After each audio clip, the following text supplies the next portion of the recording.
isin dandeessisee keessa dhumaa nu dhageeffattan hashuu abbaan isin dhageessisuu dhabe ammoo oduu kurra isin buufnee deemna. Hangafoota oduu isinitti himna. Jalqaba irratti lolli gara kaabaatitti itti fufaa jiru jabaatee itti fufee jira. Kanatti aansuudhaan waraanni adda bilisummaa Oromoo Cibraa Soddon Booruu Booranaa Wallagga Afran Nageellee Booranaa to'annaa isaa jala galchee jira. Guutumaan guututti amma wanti nu hafe Finfinnee qofa jechuu jiranii. Oromiyaa hunda kallattii hundaan waraanni mootummaa qalabatii keessa galchanii jiranii. Waraanni mootummaa hundi isaa deemee magaalaa Finfinneetti galee jira. Finfinnee takkatti qofa akkamitti goonee ODDUU fi warra hoteela galee fi kondominiyeemii keessaa baasuu qofa amma wanni hafe. Kallattii maraan dhiibnee achi geessineerra. Asiin gara kaabaatiin dhiibamanii dhufanii achiin dhiibamanii dhufanii kallattii hundaan jechuudha. Viizaalleen hin jiru beekama. Viizaalleen amma dhoorgatamee jira. Biyya alaallee ba'uun ulfaataadha. Namni gariin dhedheessee gara alaa kana dacha'ee warri akka biraanuu leenjii soofaa dheessanii ala kana dacha'anii ala kanarra haasa'u jiranii. Kuwwan ammoo achi keessaallee carraa ba'uu waan argatan natti hin fakkaatu. Tokko kana kabira ammoo waraanni mootummaan leenjisee maal fakkaataa fi ummanni Oromoo biyya keessatti guyyaa kaleessaa walga'iin gaggeeffamaa oolee abbootii maatii ijoollee walitti qabanii sabsabarra oolchanii abbootiin ijoollee sabsabarratti deebii akkamii mootummaa deebisee ka jedhu kakaleessa isinitti himne san isin martuu biyyatti quba qabdanii dawwaltanii hubattanii illee jedhee yaada. Rakkoo garagaraattu jira. Abbootiin ijoolleellee qabsoo keenyatti dabalamuudhaaf guyyaa muraasa hafe jechuudha. Oromoon bokokee jira. Ummanni bokokee isin hin jenne kanaan dura. Ummanni bokokee jira fanadda'uudhaaf guyyaa eeggata. Guyyaa kaleessaa guutumaan guutuu jala sararee abbootiin ijoollee ilmaan keenya isinitti hin kenninu jedhanii murteessanii jira. Yaa salaam. Kuni tokko adda durummaadhaan qabsoodha. Abbaan ilma kiyyan kennu jedhee waadaa seenee jira kaleessa. Afaan tokko ta'anii dhoorgatanii jiran. Humnaan guurra jedhan humnaan guuraa jedhanii waadaa walii deemanii addaan deeman. Quba qabna kaleessa jechuudha. Kuni amma waa walgahii biyya keessa ta'ee ilmaan keessan fidaa jennaan abbootiin ilmaanii hin finnu jedhanii didanii jiran. Amma booda maaltu dhufa? Hin jedhanii ol ka'uu qofa dhufa jechuudha. Ol ka'uu qofa dhufa. Naa kijibaa miti. Isin warri abbootiin keessan lola deeme. Nama abbaa qabaa abbaa oofantu jira. Abbaa nama ilma hin qabne manguddoo. Sunniin amma takka harka seenee garuu amma abbootiin ijoolleen kenninu jedhanii koottaa guuradhaa barbaadan dirqaman garuu fedhaawwan ijoollee teenya kenninu hin jiru jedhanii sun akkasitti ummanni bokokee xiilla'ee fanadda'uudhaaf guyyaa eeggataa jira. Tokko kana. Kabira ammoo obbo Taayyee Danda'aa yookaan adda Taayyeen yookaan adde Harreen yookaan adde Dullattii yookaan adde Gurraattiin itti gaafatamtu yookaan dubbi himtuu waraana adda bilisummaa Oromoo taatee muudamtee jirti. Taayyeen Danda'aa dubbi hima abaa'oo ta'ee muudamee jira. Inni duraan nuti kabeeynu akka Taayyee Danda'aa isin akkamitti beeytan? Dubbi himaa mootummaa Biltsiginnaa yookaan naannoo Oromiyaatiin beeytan moo dubbi himaa abaa'ootiin beeytan isin Taayyee Danda'aa? Akkamitti beeytan? Waan har'a inni barreesse, waan nama qaanessu, waan nama gaddisiisu isinii dubbisnaa dhageeffadha. Waan Taayyeen Danda'aa propagaandaa dalagaa jira jechuudha. Haga isaatitti propagaandaa dalagaa jira. Eenyutu dubbii himaa abaa'oo godhee filate Taayyee? Ofii keetii ufiltaa Taayyee Danda'aa. Eenyu si muude? Eessaa argatte informishiina? Nuti kasi beeknu ati mootummaa naannoo Oromiyaa bakka buuta malee abaa'oo bakka buutee dubbii himaa yoom irraa taate? Yaa subhaanallah dubbiin jabaatte Biltsiginnaan amma kutte wallaahi billaahi biyyi rakkoo cimaa keessa galtee jirti. Breaking jedha amma breaking barreesse.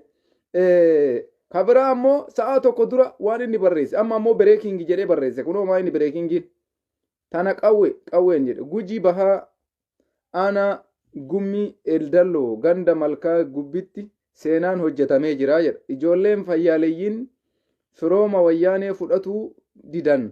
Wayyaantichi Konoleel Haayilaayyeen jedhamu dabalatee ergamtoota wayyaanee 17 galaafataniiru jedha.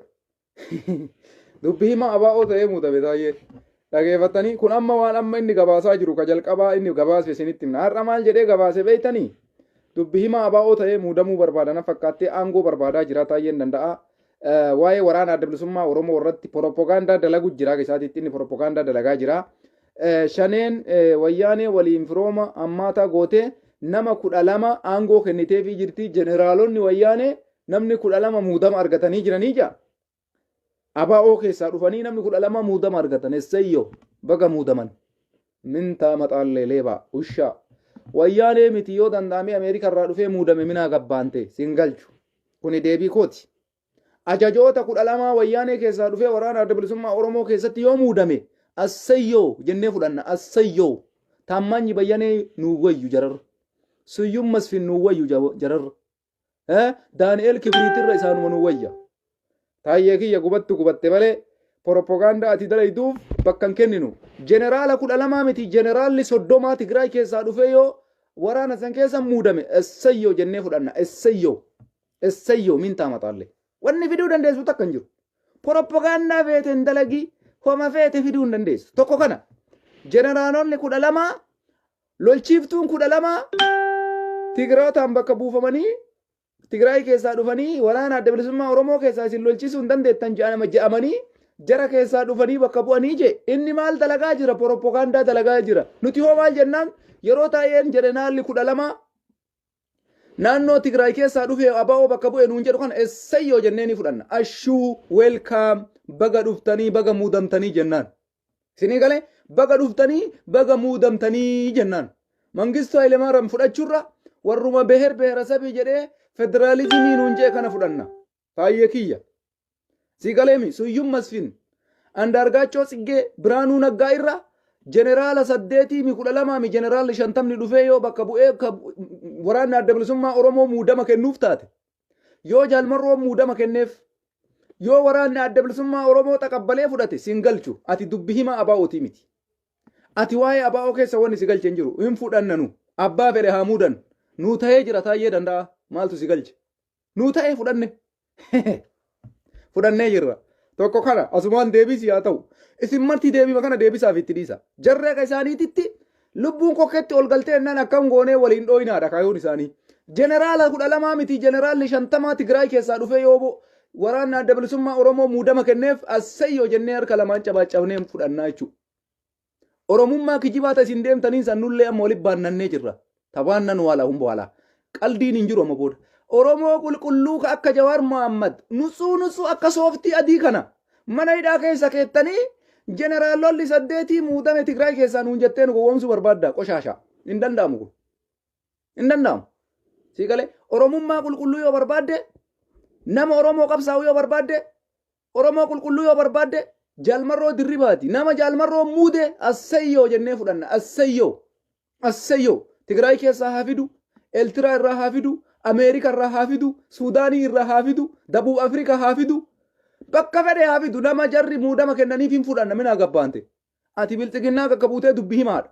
Dubbiin ta'e kana biran tartuu siin jenna. Sirraan fuunu kaleessa sirraan fuune har'a sirraan fudhannu. Ati rakkattee kana iyyaa jirta. Nuti leenjistoota ilmaan yookaan qarree fi qeerroo Jawaar Muhammadi. Jawaar Muhammad qulqulluu ayaam Oromoo fariisti jedhe ati ayaam Oromoo fariistii miti jettanii hiitanii har'a jaalmarroo wayyaanee muude jaalmarroo wayyaanee yoo muude biqaatiidha kunuyyuu. Ati nama muuduu dandeessaa ergamuun alatti wasalaatta yaa taayyee daddaa. Tokko kana Oromoo deebiin isin taayyeedhaa deebiftan bakka kanatti jeneraala 12 wayyaanee keessaa fidee jaalmarroo muudama kenneefii jee assayyoo biraaboo jaalmarroo dirribaa jennee fudhanna. Bara hujii gaarii siif haa ta'uu jennaan jeneraala 12 aangoo argate. Isinii galee bara hujii gaarii ka itti milkooftan ka itti biltsiginnaa cabsitan isinii haa ta'u jennee eebbifnee qabsoo hojjisee nu qofa. Heebata miskiina kiyya. Siyaasa nurra dalaguu barbaadda. Propagaandaa nurra oofuu barbaadda. Yaa obbodiyoo dhiifama siin goonu jennee jirra. Wanni ati jettu nu biratti fudhatama takka illee hin qabdu. Fudhatama takka yoo jaalmarroon jeneraala 12 mi Tigraay keessaa fidee jeneraala 30 muude. Harka rukunneefi simannalaa harka rukunneefi wannummaan isin fiddan takka hin jiru. Qulqulluu akka Jawaar Muhammad Oromoodhaa qabsaa'ee garraatitti hiikuu hin dandeenyesi. Kami Oromoo qulqulluu ati soitu jaarmarroo caala Oromoo qabsoof taati. Guyyaa takka qorrattee beeyta. Guyyaa takka dheebottee beeyta. Guyyaa takka qorri si bu'ee beeka. Guyyaa takka bishaan oo'aa dhuydee beeyta. Ligidii tallaa jaabaastee dhuguun alatti. Xibsii Finfinnee keessaa lafarraa ka fixe sii miti taayee danda'a. Xibsii Finfinnee keessa jiru qaywaxii hallichaa ayinataan. Magaalaa Finfinnee keessa deemtee nyaachaa qabsoo Oromoo xureessuu barbaadda. Jaalmarroo dirribaa bar dhagaa nyaatee biyyee arraabatee Oromoo qabsaa jira bar.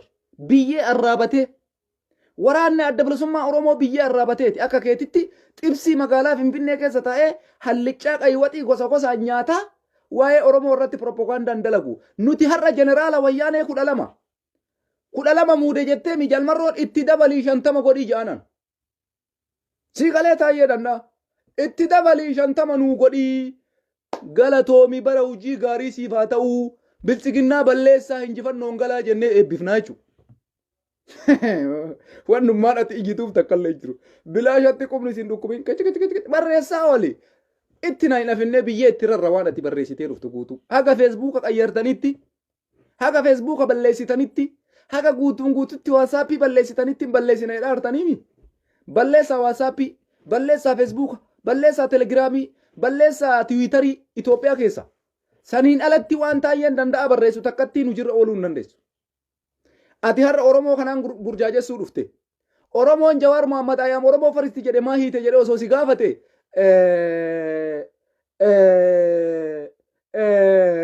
deebiin kee kanuma ta'a.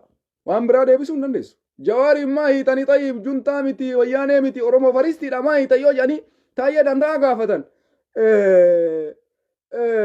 Olaantummaa seeraa funyaan kan akkana godhaarra. Funyaan isaatu akkas godha milikkata isaa isinitti himaa jira. Kanuma asumaan tokko deebiin isaa kana kabiraa waraanni adda bilisummaa Oromoo wayyaanetti birrii doolaara miiliyeena 500 doolaara miiliyeena 50 fudhatee wayyaanetti gurguramee woboon assayyaw 50 miti miiliyeena 10 yoo gurgurame wanni si galchu takka illee hin jiru. Birrii ka kafalu wayyaaneedha. Kiicha keetii baasteen kafalle ka irraa fudhate woboodha.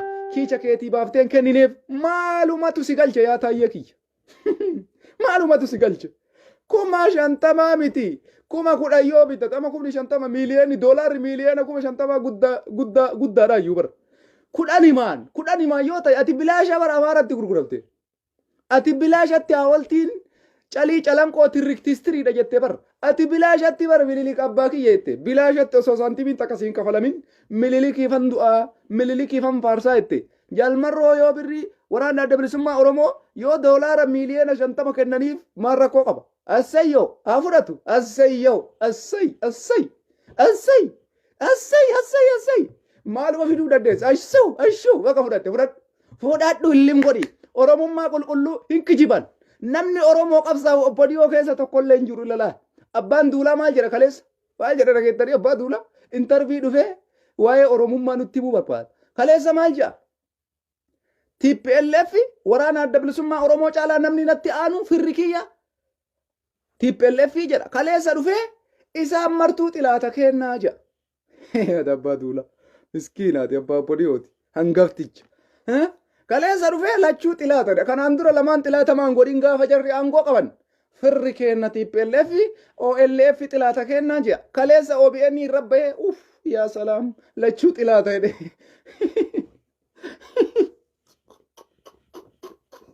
Yaa abbaa Duulaa gammadaa. Ay carraa keessa obbo Dhiyoo. Obbo Taayyee walumaa galatti mallaqa doolaara 1 miiliyeena 50 fudhate woboon assayyoo baga fudhate. Baga fudhate waan godhuu dandeessu takka illee qabdu. Harkaa fudhachuu dandeessu dhaqii fudhadhu. Dhaqii fudhadhu. Hindin nama birrii nuu kenna hindinnu osoo nuu kennan iyyuu fudhanna. Birrii naganaa kennameefii namni ati maan didin? Ati maan didin? Isaatiin uummanni Amaaraa eenyu dalagaarta? Ati Taayyee danda'a. Oromoo dalagaarta? Oromoo hojjetaa jirtaati. Dubbiimaa Oromooti moo dubbiimaa Daani'el Kibriiti? Taayyeen danda'a dubbiimaa maaliiti? Maa inni ati dubbiimaa Oromooti? Oromoo dubbiimaa yoon godhee si muudate. Kasii muude uummata Amaaraati. Jaraa dubbachuu jirta. Qabsoo Oromoo quban qabdu. Garaa keetiif iyyaa jirtarrallee. Xibsiin Finfinnee keessatti walii gad deemee ilaaluun harkaa fashaloofte jette. Tokko kana. Haasaa Taayyee danda'a ati qabadha. Hin burjaajayinaa waliin. Kabiraa maal jee beektanii jeneraalonni jee. Warroonni akka eenyu jedhamee maqaa isaa kan inni barreesse sanii hooggantoota ABO. Hooggantoota ABO keessaa nama 2 barreesse. Shaneen ergaa wayyaanee waliin firoomuun himatte didaan keessoo isaanii jabaatee jiraa jedha. Diddaan keessoo isaaniitti jabaate. Gullicha dheengoo fi dhukaasaa bakakkoo waliigaltee wayyaanee diduun gurmuu shanee keessaa bahuun dhagayamee jiraa jedha. Xayyib gurmuu shanee keessaa ba'anii Finfinnee galanii jiranii simbira gaanii obbo Dhukaasaan bakakkoo sibira ga'ee taayye gollichi dhoonge akkami gara keessan sana jirfee kondominiyeemii kennitanii fi hoteela wayii qopheessitee fi kondominiyeemii qopheessitee fi yaa maal jetta obbo gollichi dhoonge qabsoo jara gara biritti baheette xayi waa qopheessitee fi akkami lafa Oromoo waa kondominiyeemii wayii kutuu fi gollichi dhoongoo eega jalmarroo jalaa bahee kaasi bira jira jechuudha. Eega akkasitti keessa isaa beeyte kai baasi ka OBN irratti fidi gollicha dhoongoo fi Dhukaasa bakakkoo akka ati jette san qabsoo Oromoo keessaa yoo bayan dhiyeessi Finfinnee irratti fidi nu OBN irratti maal rakkoo qaban laalla waanuma inni je'uyyuu fidi nu nama ati Oromoo qabsaa jirta useeta amma taayye Oromoo qabsaa jirta Oromoo qabsaa namni jiru si miti tokkoffaa warri amma ati jettu kun yoo qabsoo keessaa baye OBN irra nu dhiyeessi gollicha dhoongeetu fi Dhukaas bakakkoo ka jettu qabsoo kana dhiisanii bayan jettee mixayib Finfinnee galchi akkuma Galaasaa Dilboo akkuma Diimaa Nagayoo akkuma Mardaasaa Maallee akkuma jara Kaleessaa jarallee Finfinnee fida OBN irratti baasaa nurra duulchisa yoo majarri qabsoo keessaa bayanillee ta'e saantibii takka namni duuba deebi'u hin jiru. Sigala obboleessoo maalii ati jettu bahee abbaan fedhe samidhee nama siin firooma qabu martuu xilaata kenna. Sigale qabsoo Oromoo galmaan ga'uu yoo barbaade ati xilaata Oromoo guddaadha. Namni osoo siin balleessin jalmarroon wal lolu hin jiru. Namni osoo ati achi jirtu jalmarrootti fuula guuru hin jiru. Warra si waliin keessaan harka qabu yoo jiraate san akkuma beeytu OBN irra fidi. Nuufis xilaata marroofis xilaata sun hin jiru har'a wanni akkasii basaastuun hin seentu qabsoo Oromoo keessa. Namni ati ittiin ashangulliitii goottee taphattu abadan amma booda qabsoo waddeen adda bilisummaa Oromoo keessa hin seenu. Sigalee abbaa fedhe yoo ta'e har'a qabsoo waraana adda bilisummaa Oromoo godhaa jiru nam tokko dura dhaabachuu hin danda'u. Nam tokko. Sigalee kanaafi warra akka jettu kana harka kee jiru. Kabirri itti kenniteetiniin addaan Oromoon baasuu yaaddu yoo qabaatte dhiyeessi OBN irra fidi. Xilaata kenna ta'uu nutis gaafsan adda baafanna. Waraanni adda bilisummaa Oromoos adda baafata. Eenyu xilaata wobooti, eenyutu fira wobooti adda baafata gaafasan. Kanaafuu nama keessaa qabdi yoo jiraate dhugaan ba'uuf deemti. Akka tasaa yoo nama achi keessaa qabaattu jiraatte yoo waraana adda bilisummaa Oromoo keessaa nama qabaatte yaa taayyee danda'a. Yeroo gabaabduu keessatti Finfinneetti si ergina. Finfinneetti sitti finna. OBN irra fiddee nurra duulchifta. Wanni fiduu dandeessu jira. Mata kan jira. Hai miskiina taayyee kiyya. Gullichi dhoongoo maaliidha ati jettu yeroo gabaabduu keessatti hin qulqullaaya. Hin maraatiin saniifillee. Yoo isaan ammoo akka jedhan akka ati jettu tana taate waadaa sii galanii yoo walii galtanii mana sii kennina kondominiyeemii sii kennineettanii amansiifachuu dandeessan. Warra maqaa dhooyte kana jechuudha. Sababa malee maqaan dhooyne ati homa jira yoo jennume. Dhiyeessi magaalaa Finfinnee fidi kondominiyeemii kenniifi hoteela kenniifi nurra duulchisi. Wanni fiddan hin jirtu. Qabsoo Oromoo baraaxeessuu fashaleessuu yoo barbaade gollichi dhoongoo siin fira taya. Dhukaasaa bakakkoo siin fira taya. Wanni dhufu hin jirtu garuu. Oromoon nama siin firaa tokkocha jalan deemu. Namni sitti hafuurri kee itti dhaye tokkochuu barakaan arganne kaleessallee. Namni hafuurri kee itti dhooye kaleessallee barakaan arganne. Har'as barakaan argatu gara fuulduraatti illee barakaan argatu. Nama ati achi keessaa qabdu qulqullisinee baafnee gurra bicciiree si erga jaalmarroon. Finfinneetti si erga. Finfinneetti si erga makiinaatti yoottaa keessa kaa'ee yoo si barbaachise yaa taayyee danda'a. Basaaftuu takkan seentu woboo keessa takkatti namni irra qabsoo Oromoo tana isa biyya keessaa qawwee si dhukaasee lubbuu fi qabsiisee siin qabsaa jiru dhiisi. Warri biyya ambaa keessa jiru namni waraana adda bilisummaa Oromoo dura dhaabatu hin jiru. Warrummaan ala jiru. Jara achi teettee lubbuu fi qabsiiftee qabsaa jirtu taati maqaa balleessitu tan hin dhiisi. Garuu waan jara kana maqaa ati qabatteef yeroo gabaabduu keessatti ni qulqulleessina ifa goonee uummata keenyaaf dhiyeessina. Wanti akkasii yoo jiraatu ta'e gaafa san dubbanna san. Sigalee warra ammati maqaa dhooyte lamaan kana keessa akka ati jettu sun hin jiraaf hin jiru yoo jiraate gaafa san waan biraatiin sitti deebinaa jechuudha. Har'a osoo wanti takkan hin jirre propagaandaa keetii waan jennu hin qabnu. Ajajaa qabna dubbi himaa qaba abaa'oonarra. Gollicha dhoongoo dhukaasaa bakakkoo ati jettu boriif iftaan keessatti adda baati dubbiin. Gaafa dubbiin sun adda baate hoo san waan biraa qabannee sitti deebinaa jechuudha. Har'aaf akkanaan hin dubbannu nuti. Waa hunda adda baafannee dubbanna. Waraanni adda bilisummaa Oromoo waraana sabaati. Lubbuu fi qabsiisee qabsaayaa jira. Garuu shirri ati jara lamaan kanarra xaxuu barbaadde maaliif akka ta'e naan galle. Duraan maqaa namaa dhooytee namni du'e ebalu du'e jetta malee ajajoonni waraanaa akkana waan akkasii didanii kanan qabdu har'a kana bakka fidde hin beekwan kun amma dubbiin si jabaatte sillee woboon dhufee nageelleen to'atee jennaan waraanni adda bilisummaa Oromoo Finfinnee jala kalaa'ee jennaan maqaa namaa dha'utti seente ajajoota waraanaa dha'utti seente lolchiiftota waraanaa maqaa dha'uu seente nama ati maqaa dha'uute lamaan kana yeroo gabaabduu keessatti afaan isaa irraa sagalee isaa irraa intarvii miidiyaan Oromoo yeroo gabaabduu keessatti intarvii godhee kijiba kee gurratti cala'u si goona taa'ee danda'a. Gurratti cala'u si goona. Namni har'a xilaanni isin ta'uu hin beekin hin jiru. Waraana adda bilisummaa Oromoo akka ati xilaata guddaa taate hin beeka. Taa'ee danda'a. Namni mistira sitti himu ammoo Oromoodhaaf xilaata. Namni dubbii woboo siin ga'e Oromoodhaaf xilaata. Namni dubbii waraana adda bilisummaa Oromoo sitti fide Oromoodhaaf xilaata. Oromoon hundi kanan deeggara. Abbaa fedhe yoo ta'e hin deeggarra. Nama informeeshiina sii kennu nama informeeshiina hayluu addunyaatii kennu Oromoon hin deeggara. Ebbama fedhe yoo ta'e. Hin beeka waraana adda bilisummaa Oromoo irra eenyutu qabsaayaa dhugaatii eenyutu basaastuudha hin seentu basaastuu woboo keessa. Warri kaleessa woboon akka sochoone waraana adda bilisummaa Oromoo akka galma hin geenne waraana adda bilisummaa akka tarkaanfii takkan sochoone godhe marti isaa si waliin jira Finfinnee keessa.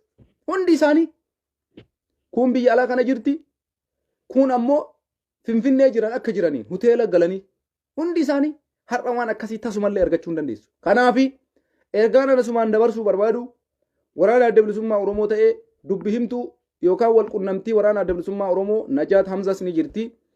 Odaa Tarbis ni jira. Dubbii jaarsi tortoraan taa'ee jedhamu kun olii gaxoofu kana. Tawaayee amma sabboontota qabsoo Oromoo keessa jiran dhukaasaa bakakkoo fi warra amma inni maqaa dha'e kana lamaan yeroo gabaabduu keessatti kijiba taa'ee akka itti kuttan asumaan uummata keenya bal'aa beeksisuu qabna. Maaliif dubbii kolkolee taa'ee dhufu kana afaanii cuqqaala. Amma uummanni Tigraay akkasitti injifachuu jira. Wayita Abiyyiin Ahmad asiin damassase jedhee propagaandaa dalagu Tigraay viidiyoodhaan fidee agarsiisee harkatti cabsa laal hamilee. Nutis kana dalaguun nurra jiraata. Qabsoo Oromoo galmaan ga'uudhaaf waraanni adda bilisummaa irra hoogganaa qaba, ajajaa qaba, itti gaafatamaa qaba. Kanaafi propagaandaa bilchiginnaan deemtuun daqiiqaa takkatti fuula dura dhaabuu isinirra jiraata. Har'a dubbiin amma taa'een fide kun dubbii salphatti ilaalina. Keessattuu maqaa namootaa dha'uun kun sirrii miti. Ka mallaqaa itti dhiisa. Ka ajajoonni akkanaa muudamanii itti dhiisa. Ajajoota akkanaa dhukaasaa bakakkootii fi maarree ka jedhu kuni kana hatattamaan furmaata itti kennuu qaba waraana adda bilisummaa Oromoo. Maal godhee jaruma inni maqaa dha'e kana lamaan dhiyeessee akkami qabsoon teessan rakkoo akkanaattu jira jedhanii rakkoon kun jira moo hin jiru sababiinoo maarree ohoo akkamitti quc Oromoodhaaf lafa kaayaa dafa. Sababiin isaa isinillee qabsootti jirtan uf eeggachuu isin barbaachisa. Waraana adda bilisummaa Oromoo qabsootti jirtan uf eeggannoodhaan step by stepidhaan socho'uudha qabdan. Xilaanni isin nyaachuudhaaf isin dhudha'uudhaaf haala mijjeeffachuu barbaada. Kanaafuu uf eeggannoo cimaa isin barbaachisa. Waraanni adda bilisummaa Oromoo bakka kamuu jirtan jechuudha. Kanaafi waan kana hatattamatti furmaata itti barbaada. Dhukaas bakakkoo maali rakkoon isaa? Namicha kaan ka taa'ee maqaa dha'e maali rakkoon isaa? Taa'ee waan kana maalirraa fiduu danda'e? Sababni maali? Minciin kun eessaa ka'uu danda'e? Sababni maali? Waan haarawaa miti. Kaleessa jaalmarroon du'e jedhaa turan. Jaalsanyiin du'e jedhaa turan. Garuu wal dhaban nuun hin jenne. Kana quba qabaadha. Wal dhabanii rakkoo jiraa nuun hin jenne. Amma asirratti harkatti fashaleessuudha qabdan. Harka fashaleessuudhaaf maaliif beektanii?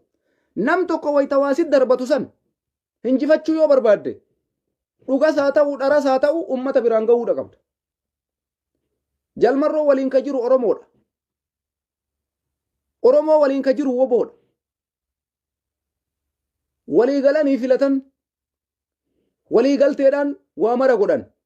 Kana keessatti bakka rakkoon jiru waraana adda bilisummaa Oromoo anqolaaqolee mimicciiree sirreessaa jechuudha. Kanaafi waa'ee dhukaas bakakkootii fi jara maalii intini abbooyyeessan barbaadamee yeroo gabaabduu keessatti Oromoodhaaf ifa ta'uu qaba isiniin jedha. Sababiin isaa jarri kun propagaandaa dadhabanii lolaan dadhabanii jennaan amma jidduu isaanii kanatti shakkii naqanii Oromoo qoqqooduu yaadaa jiran. Oromoo tam qooduu deemaa jiran amma laalame amma nu dhiisanii diyaaspooraa kaleessa dadhaban. Waan isin ajaa'ibu laalame ummata diyaaspooraa kana kaleessa dadhaban qoranii kaleessa dadhaban. Har'a eenyutti taraa jira yoo danda'an waraana adda bilisummaa Oromoo kana akkam goonee jara keessaa basaastu argannaa yaalaa jira taayyeen danda'a. Kana jaalmarroon dhufee guudha qaba. Jaalsanyiin dhufee guudha qaba. Ijoolleen culullee waraana adda bilisummaa Oromoo keessa jirtan sirriitti dhufee eeggachuudha qabdan. ODDUU'n nama waraana adda bilisummaa Oromoo keessaa bituudhaaf maraachaa jirti. Waraana adda bilisummaa Oromoo keessaa nama soqaa jirti. Basaastuu. Basaastuun isin keessa jiraannaan salphattan jiraachuu isin qabdu basaastuun woboo keessa. Kuni dhaamsa kooti. Sababiin isaa har'a fulaan gara maraan itti cufatte. Kallattii asiin gara kaabaatiin waraanni Tigraay akkana godhaa jira. Waraana 12,000. Waraana Abiyyi Ahmad akkana godhee nama 100 wayi addisi booji'e. Yeroo gabaabduu keessatti TV irratti gad isin yaasan. Ummata booji'an. Gara dhaqan dhabanii jennaan sagalee tokko har'a poostii isinii godhee ture Facebook kiyya kaanii. Ummanni naannoo Amaaraa guutumaan guututti abdii muranne jedhe. Nama nuun lolu walii wallaallee. Waraanni mootummaa lubbuudhaaf magaalaa keessaa bahee dhiqqoo gara baadiyyaa deemee lolaan jiru. Ka gara baadiyyaatitti ergan ijoollee addisii Oromiyaa irraa dhuftee fi Liyyuu Haayilii Amaaraati. Nuti ammoo xiyyiitii qullaa nu kennanii qawwee qullaa baannee dhaabanna wanta akka harkaan qabnu saabate uummanni nu harkaa. Janaaza namaa awwaaluu dadhabnee ji'a. Taayyee danda'a kanatu cinqeem. Amma maal barbaadan? Tigraay keessaa basaastuu dhaban. Kallattii kamiinuu seenuu dadhaban. Amma eessa soqaa jiran? Waraana adda bilisummaa Oromoo keessaa basaastuu barbaadan. Ta akka kaleessa warroota kaleessa Abaa'oodha jedhee Daawud jala taa'ee Daawudiin basaasaa ture. Warroota kaleessa Abaa'oodha jedhee akka leencoo lataa kana barbaadan jarri. Leencoo lataa woboodha ofiin jedha ajajaa waraanaati jedhee mallasii waliin dalaga. Ilalaala Oromoo. Amma wanni taayyeen halkanii guyyaa u'uu jedhee asiin kaan tuqee jedhu maal barbaada beektanii?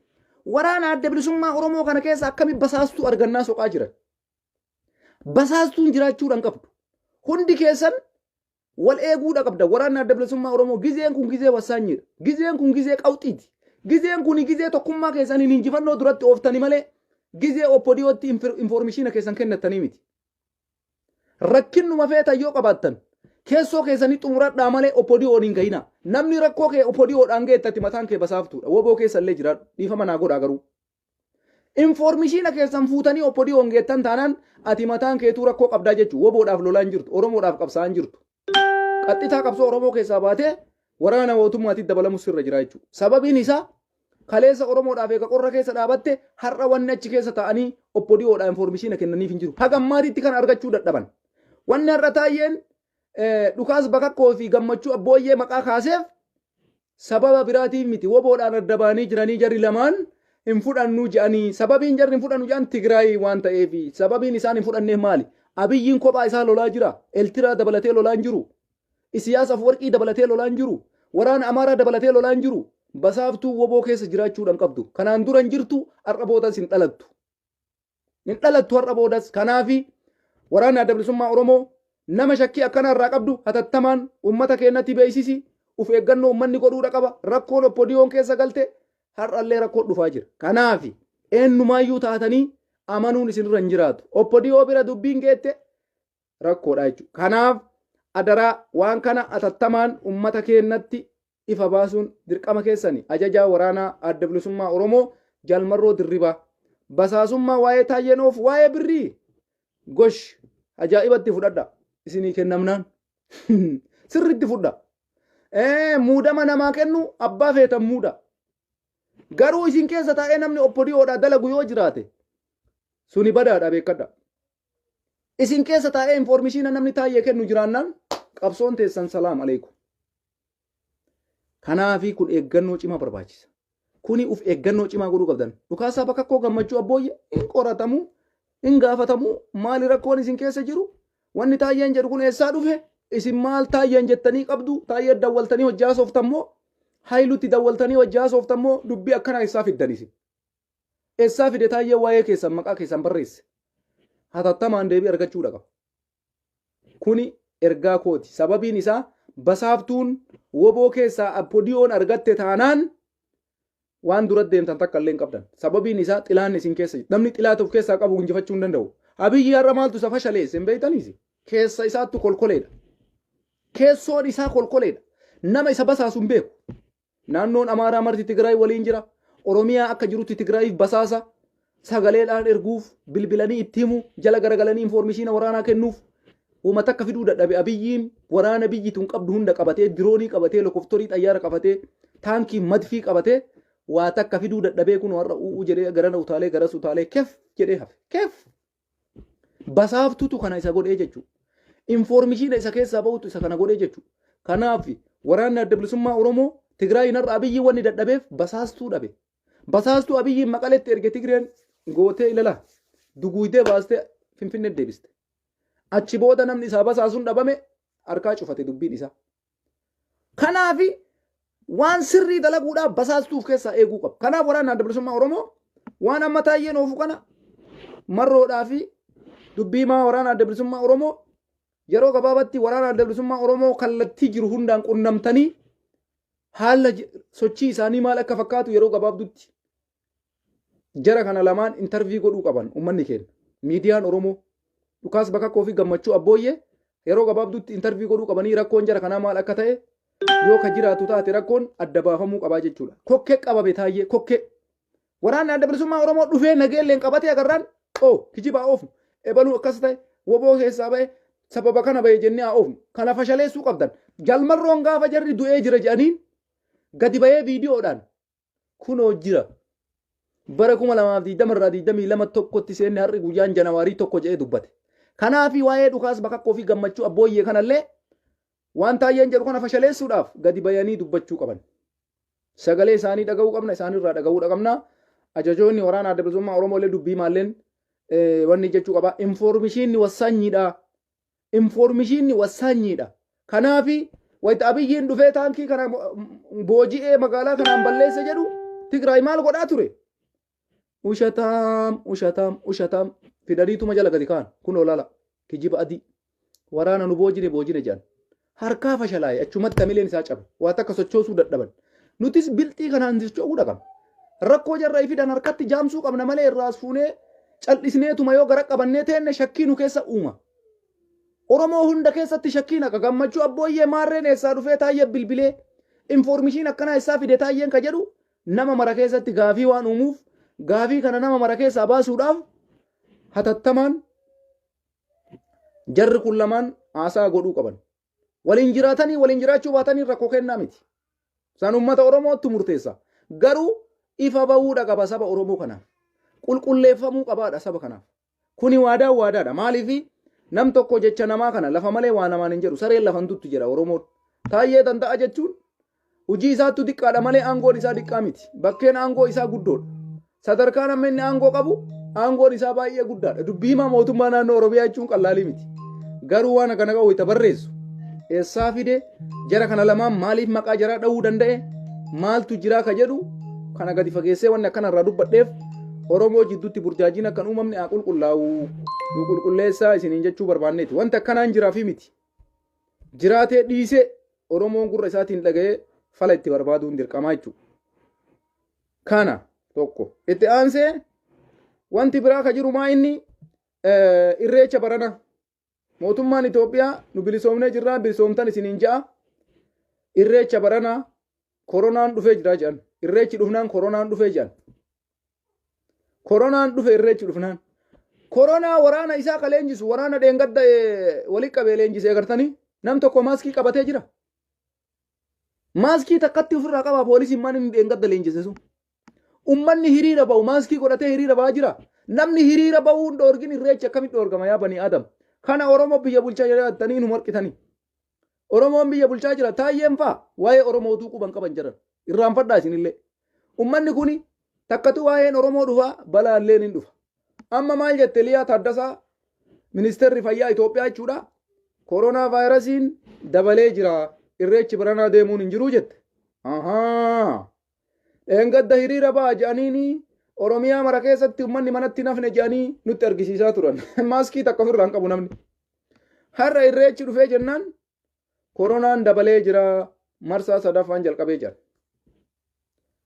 kanumarraa of ilaaltaniisin Oromoon sadarkaa maalirra akka inni jiru Oromummaan akka badaa jiru Oromummaan akka guutumatti dimixmaaxiin isaa dhayamaa jiru argaa hin jiru ummanni maa callisee ilaala kana caala waan isinitti himnu qabnu dubbiin jabaatte kanaafi tokko kanarraa barachuu dandeessanii walumaa galatti ajandaa wanna nama isin himu lola kaaba keessatti deemaa jiru waraanni Abiyyi saabate tahaften jirtu kanaaf gandarra deemanii ijoollee cinqaa jiran maatii cinqaa jiran dargaggeessa qotee bulaa cinqaa jiran kanaaf waraanni adda bilisummaa Oromoo adaraa wannan isinii dhaamu gadi fageessee basaastuu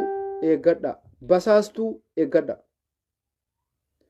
basaaftuu yoo ofirraan eegin milkiin hin jirtu Abiyyi Ahmad irraa baradha Abiyyi Ahmad wanni samiidhe keessoo isaati wanni qabsoo isaa waan inni yaade galmaan isa ga'uu dhoorge qabsoo keessa jiru warra isa keessa jirutu akkana isa godhe warra inni waliin hojjetu warra isa waliin shaayii dhugu warra isa waliin buna dhugu warra isa waliin wiiskii dhugu warra isa waliin bakka fedhe deemu jara kanatu dabarsee informeeshinii Tigraay kennaa jira injifachuu hin dandeenye carraan inni qabu takkatti nama aangoo gadhiisuu qofa Abiyyiin Ahmad dhugaa isinitti himaa kanaaf har'a obbodiyoon waraana adda bilisummaa Oromoo keessaa basaastuu barbaadde sababiin isii maali Tigraay keessaa waan dhabaniif Oromoon kaleessallee wal basaasaa har'as jara kana keessaa yoo dandeenye soqanna jedhanii nu tuttuqaa jiran kanaaf hin jiruu jechuun hin nurra jira jechuudha nullee Oromoo keessas hin argattu woboo keessa basaaftuun hin jirtu jenneeni deebii kana deebisuuf hin nurra jira jechuudha waraana adda bilisummaa Oromoo osoo akkuma jara jedhan sanuu wannummaan fedhe komiin fedhee jiraate har'a dubbatamuun abadan irra hin jiru taasumallee dunuunfattanii waan barbaaddan kana galmaan keettanii gaafa hajaate san galmaan gaattan san rakkoo jiru furmaata waliin keettan jechuudha har'a gizee walitti garagalanii yookaan fuula keessa wal dhaabatanii ati maaf achi taate ati maal as taate waliin jedhanii miti san ammoo mariidhaan godhame irraan mari'atamee dhumate sanillee injiraaf jechuufi miti osoma jiraate iyyuu hin barbaachisuu jechuu kiyya